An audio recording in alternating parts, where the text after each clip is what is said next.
All right, in today's lesson, we're really going to get down and do some more good proofs.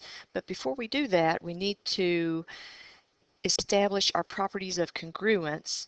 They're very similar to the properties of equality. So let's just go ahead and fill these in really quick. Reflexive property of segment congruence works just like the reflexive property of equality, except we're talking about segments. So we know that for any segment AB will be congruent to itself. Symmetric property of segment congruence tells us that if segment AB is congruent to segment CD, then segment CD will be congruent to segment AB. The transitive property tells us that if segment AB is congruent to segment CD and segment CD is congruent to EF, then I know that segment AB is going to be congruent to segment EF. All right, reflexive property of angle congruence tells us that for any angle A, that angle A will be congruent to itself. The symmetric property of angle congruence tells us that if angle A is congruent to angle B, then angle B will be congruent to angle A. And you may be wondering to yourself right now, why do we need to know these things? They're so obvious. Well, when we write proofs, we have to be very diligent about keeping things in order and following every step correctly, so we do need all of these properties. So finally, the transitive property of angle congruence says that if angle A is congruent to angle B and angle B is congruent to angle C, then I know that angle A is congruent to angle C.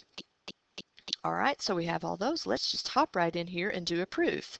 And what we're going to do is we're going to prove the transitive property of segment congruence. So that means we cannot use that property in our proof. So just like before, we're going to start with our statements. We cannot take shortcuts here. Reasons. Our first statement will always be something that's given, so I'm going to go ahead and put both of those here. JK is congruent to MN. Segment MN is congruent to segment PQ. That's what's given to me. And I know what you're thinking. Oh, well, I can just say that JK is congruent to PQ by the transitive property. But remember, the transitive property is what we're proving, so we can't use that. What we can use are the properties of equality that we learned last time. So what we got to do, though, is change this statement to an equality statement. So I'm going to say JK is equal to MN, because you remember that means the length of JK equals the length of MN, and the length of MN equals the length of PQ. And why is it that I can say that? Oh, because of the definition of congruence. If two segments are congruent, then I know their measures are equal. All right, now, because I learned the transitive property of equality yesterday, I can use that right here, and I can say that JK equals PQ because of the transitive property of equality. Because I learned that before, I can use it today. Okay, oh, I'm almost there. What I'm trying to prove is that segment JK is congruent to segment PQ. So what do I need to do? Well, I need to change this back to a congruent statement. And I can do that because, again, of the definition of congruence. So there we have our proof. Remember, the statement that you're trying to prove is going to be the last statement in your proof every single time. All right. Let's see what we have next. Sorry, I'm using my new computer for this, and I'm a little unsteady at it. What do we have here? Oh, we're going to do another proof.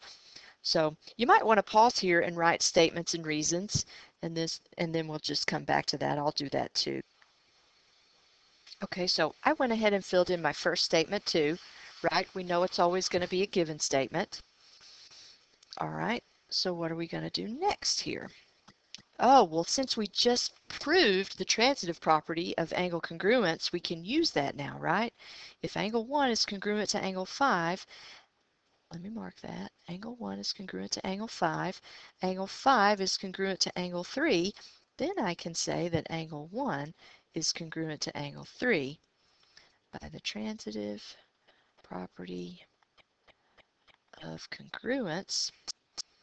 All right, so how does that help me? Let's see, I'm trying to, oh, I left out one of my given statements. I better put that right here. Measure of angle 1 equals 103 degrees.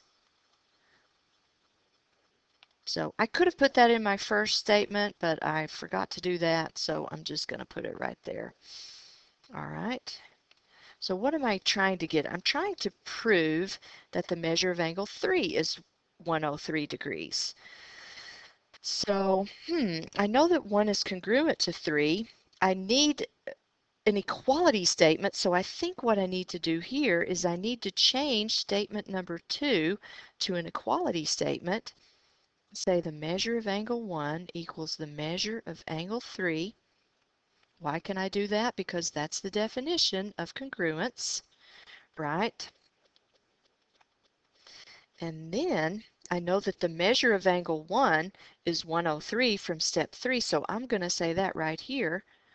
103 equals the measure of angle 3. And what did I do? I just substituted this in for that. So that's going to be the substitution property of equality. And finally, I need to say exactly what I'm trying to prove here. So I need to flip this around, don't I? I need to say the measure of angle 3 equals 103 degrees. And why can I flip it around like that?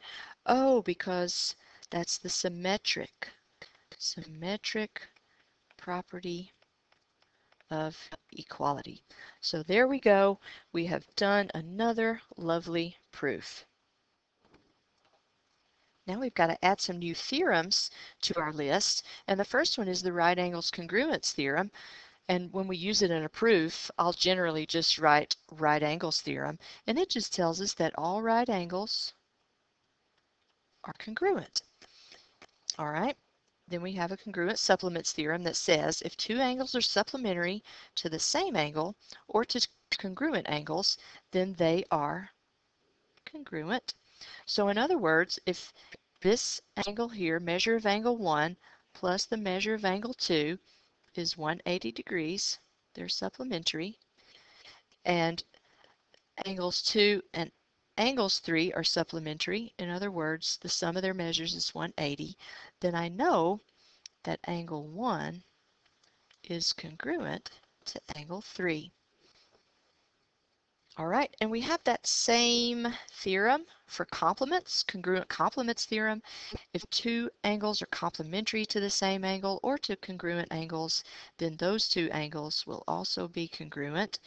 So if angles 4 and 5 are complementary, angles 5 and 6 are complementary, then I know that angle 4 has to be congruent to angle 6. And finally, we've talked about this before, vertical angles are congruent. That is the vertical angles theorem, and you will use that many, many times throughout the year. And it just tells us that angle 1 is congruent to angle 3 because they're vertical angles, and angle 2 is congruent to angle 4. Vertical angles theorem. You'll use it so many times. Then we have this theorem with no name. And it says if two angles are congruent and supplementary, then each is a right angle. So I'm going to draw that picture right here. Not a great drawing, but these are supplementary and congruent. I'm going to call that angle 1 and angle 2. Put my arrows on here. And we're actually going to prove this in class tomorrow. So go ahead, write statements, reasons, draw that picture over there. We know the first statement is the given, right? Angle 1 is congruent to angle 2, and angle 1 is supplementary to angle 2. That's our given. So I'm actually going to stop right there. I do encourage you to try to complete this proof or give it a good shot. Do it with a pencil so when we do it in class tomorrow, you can correct it if there's anything that needs to be corrected.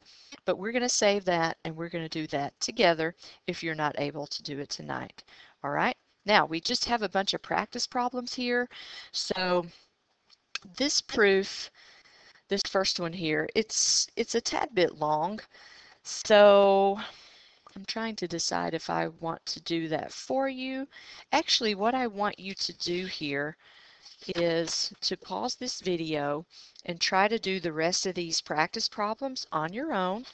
It's possible that you're going to get stumped on the proof. That's perfectly okay, but I do want you to give it a shot. And if you want to do it on scratch paper so that tomorrow when we correct it in class, you won't have to erase everything that you did, that's fine. But you pause here and do these problems and then check back in and I'll have the answers up for you. Okay, so I filled in this proof for you. Please do,